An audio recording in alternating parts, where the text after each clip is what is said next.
السلام علیکم کلاس بیٹا، مجھے امید ہے آپ سب خیریت سے ہوں گے۔ بیٹا آج ہمارا سبق ہے سوال نمبر 3، صحیح جواب پر ٹک کا نشان لگائیں، یعنی درست کا صحیح جواب کا نشان لگائیں۔ نمبر 1 ہے، رسول اللہ صلی اللہ علیہ وسلم نے کفار مکہ کی امانتیں حضرت علی رضی اللہ تعالیٰ عنہ کے سپرد کب فرمائی؟ ہجرت کے وقت۔ ٹھیک ہو گیا، ہجرت کے وقت آپ صلی اللہ علیہ وسلم نے حضرت علی رضی اللہ تعالیٰ عنہ کو امانتیں سپرد کرویں۔ باہجز امانت کو کس کے کردار کا بنیادی جز قرار دیا گیا ہے؟ مومن کے۔ نبی اکرم صلی اللہ علیہ وسلم نے کس چیز کو امانت قرار دیا؟ مشورہ کو۔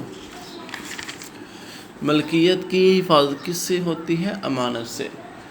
آگے بیٹا سوال ہے، سوال نمبر 4، درست جملوں کے سامنے صحیح اور غلط کے سامنے کراس کا نشان لگائیں۔ پہلے کا صحیح ہے، دوسرا بھی صحیح ہے، تیسرا کراس ہے، چوتھا بھی کراس ہے اور پانچواں بھی صحیح ہے۔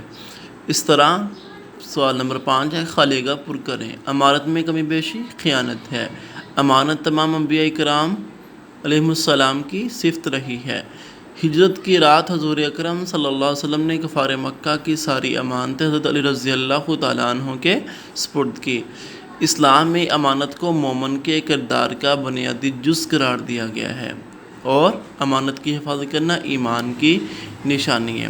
بیٹا آپ نے کیا کرنا ہے، یہ تینوں سوالات جو ہے بک کے اوپر حل کرنے ہیں۔ تو آج سے ہمارا جو ہے وہ سلیبس کور ہوا۔ تو آج بیٹا ہمارا لاسٹ ڈے تھا، کل سے آپ کی پہلی چھٹی ہوگی، یعنی کہ آپ کے ہالیڈیز جو ہے وہ 22 سے لے کے 27 تک چھٹیاں ہیں آپ کو، پھر 28 سے عید کے بعد ہم جو ہے وہ پھر اپنی کلاسز کا آغاز کریں گے۔ آج ہمارا لاسٹ ڈے ہے۔ آپ نے کیا کرنا ہے، جتنا بھی ہم نے پڑھا ہے ان چھٹیوں کے اندر جو ہے وہ اپنے اس سلیبس کو جو ہے وہ آپ نے دوبارہ دہرانا ہے اور اس کو یاد کرنا ہے۔ السلام علیکم ورحمۃ اللہ وبرکاتہ۔